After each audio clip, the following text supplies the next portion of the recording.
Have you ever thought to yourself, man, this game would be a lot better for me if this skin was in the game, or this character could really use a good costume, or simply, why isn't this skin or costume, whatever you want to call it, in Mortal Kombat 11? So in today's video, I wanted to make a list of the 5 skins that I believe we absolutely positively need in Mortal Kombat 11. Folks, this was a hard list to make. Of course it was, because there are tons and tons of great skins that are in the Mortal Kombat games that could have easily made this list. But the way I structured this list, which by the way is not in order, is by looking at the characters that absolutely need a good skin or could use one more good skin. So before we get into today's video, I want you guys to go in the comments and let me know what skins you guys want to see in Mortal Kombat 11. And while you're down there, make sure to drop me a big thumbs up. Starting off with number 5, and I'm going to get this one out of the way. This is going to be the first one I'm going to mention because we're all expecting it. We're all going to see this one coming and we all want it. I want it, and that is Mortal Kombat Deception SubZero. Need I say more? Need I say more? I mean, at this point, it's kind of irritating asking for it because it feels like NetherRealm is actually seeing us request the skin and then putting fingers in their ears, la la la, we can't fucking hear you. It's annoying, and at this point, I haven't seen any good excuse to not have this skin in a modern Mortal Kombat game. Literally, we have been asking for this skin since MKX 2015 or 2014, if you really want to say, hey, I wanted this skin in the game at launch. So 2014, really, we're now in 2020. What's the excuse to not have this skin in the game? Literally, what is the excuse to not have this skin in the game? Look, SubZero's default design in MK11, I think it's pretty good. I like it. But if you don't like that skin, then okay, you have his classic skin, which is actually pretty nice. It's perfect. But at the same time, we get that skin all of the time. And then what else do you have left? It really doesn't have that much good skins, except for Dimitri Vegas. If you want to settle for Dimitri Vegas, fine. But you all know, if you had a choice between Dimitri Vegas and Deception SubZero, we would all pick Deception SubZero. So yes, guys, Deception SubZero is number 5. I had to get that one out of the way first because every single person was seeing that one coming. So, number 5, Deception SubZero. Now, I'm going to cheat a little bit with my number 4 pick. And my number 4 pick is Mortal Kombat 9 Noops Saibot with an addition of Smoke as a gear piece or a skin for Noops Saibot's Shadow Clone. Now, I know a lot of people are going to give me shit for this. A lot of Smoke fans are going to give me shit for this because they want to see Smoke as a full-on DLC character. But you don't want to eat shit. I don't care. I want Noops Saibot back, or I want Noob Smoke back. No, I'm kidding. The reason why I want this is because I actually don't see any possibility where Smoke is a DLC character in this game. I just don't.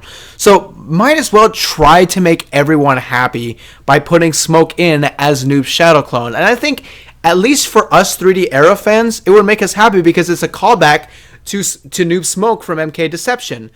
And if you are going to have Smoke as Noob Shadow Clone in this game, I want Cloudman Smoke. I think that is the best Smoke design, and I really want that as a gear piece for MK11. And you don't have to worry about hitbox issues because people always say, well, how are you going to hit him? Because he's just made of smoke. How are you going to hit him? It's going to go right through him. You don't have to worry about that because you can't hit Noob Saibot's Shadow Clone in this game. So you don't have to worry about it. Just put in Cloudman Smoke as his Shadow Clone gear. Now let's move on to Noops Saibot. The reason why I want Mortal Kombat 9 Noops Saibot is mainly because I have a problem with his gear selection in MK11. Look, we all know, if you know the basics of Noops Saibot, then you know that he is one of the ninjas up there with Scorpion and SubZero. And you really don't get that sense from his gear selection or his costume selection in MK11. Because his default design, I think it's okay, but the whole big old armor chest piece on him, I think that's very unnecessary and it's kind of all over the place. Yes, we do have the classic look, but number 1, again, we always get that skin. And number 2, I think we need something a little bit more modern. And I believe Mortal Kombat 9 is actually the best interpretation of modernizing the ninja look. Just look at the vest from MK9. It's literally just an upgrade from his MK2 vest, from the MK2 Classic Ninja vest. And the Reaper hood gives an addition of what Noob Saibot is actually supposed to be all about. He's supposed to be the Grim Reaper of Mortal Kombat.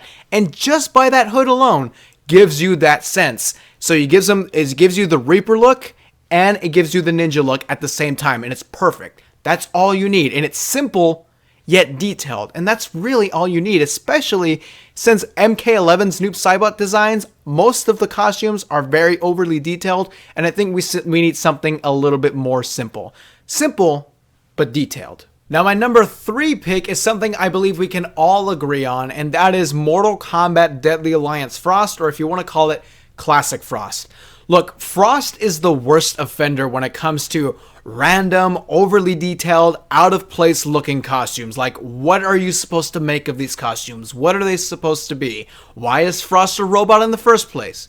Look, I've touched on this before and I'll say it again.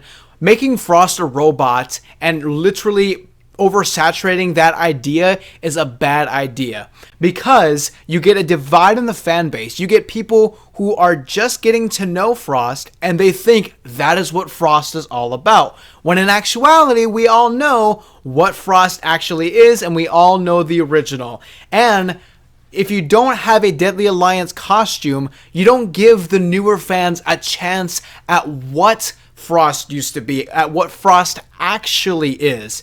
Look, I get it. I understand it's gonna be a little bit hard because Frost, her head pops off, she sometimes flies, and you can't really do that with this skin. But you know what? The more I think about it, remember we had that Bruce Wayne skin from Injustice 2? The skin that literally made no sense? Honestly, as long as that skin exists, I don't believe there's any excuse to not have Deadly Alliance Frost in MK11. I honestly don't.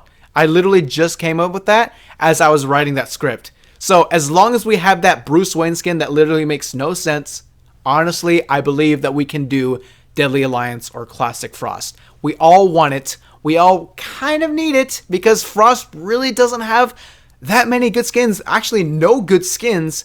And we just need something that's a little bit more simple. And honestly, it gives us a simple design, and it gives us the actual design, the actual concept of Frost. So I think it's a win-win situation here. Now, number 2 is Deadly Alliance Raiden. Now, this could have been left off this list. This really could have, because I believe Raiden actually does have a couple of good skins in MK11. But, you know what he doesn't have? He doesn't have a cape. Aside from that Halloween skin, which is kind of like a half cape, aside from that skin, he doesn't have a cape. But what does Mortal Kombat Deadly Alliance Raiden have? A cape.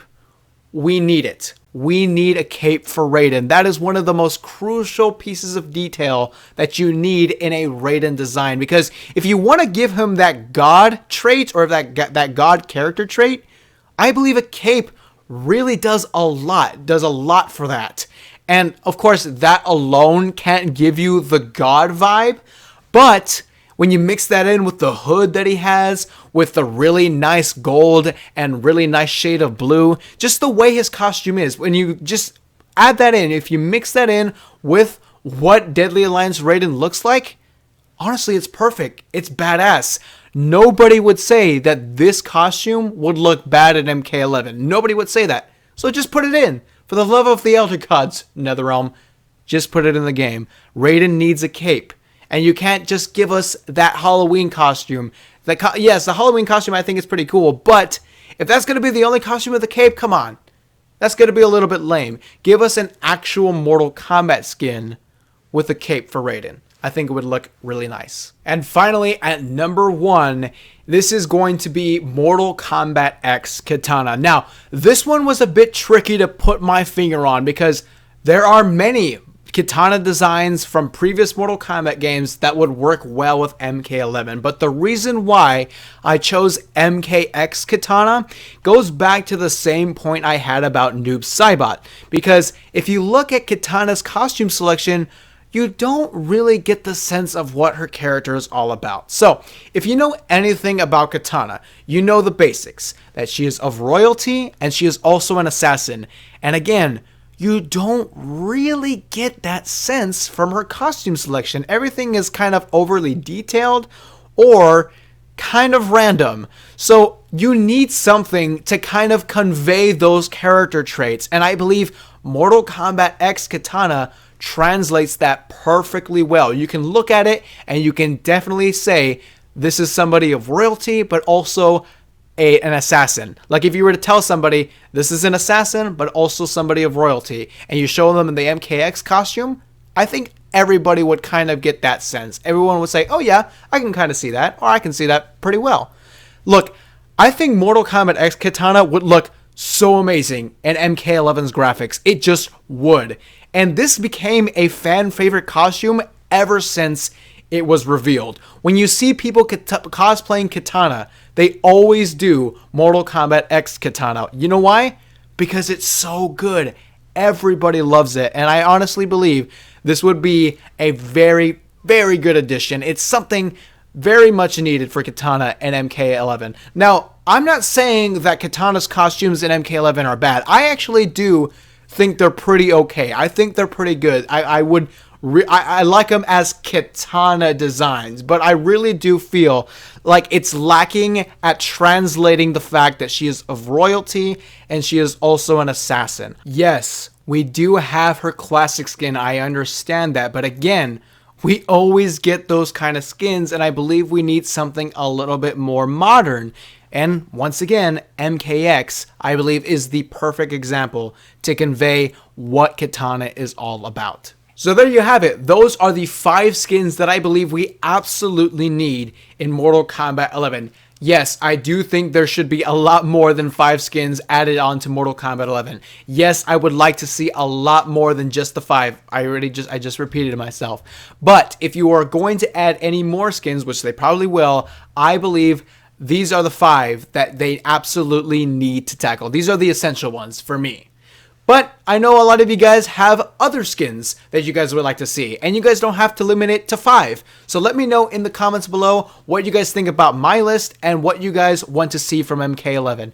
Thank you guys so much for tuning in. If you guys enjoyed this video, make sure to drop a big thumbs up, and if you want to see more Mortal Kombat content, make sure to subscribe to the channel for more Mortal Kombat content. I'm repeating myself left and right, but anyways, I hope you guys have a great day, and I'll see you guys in the next video.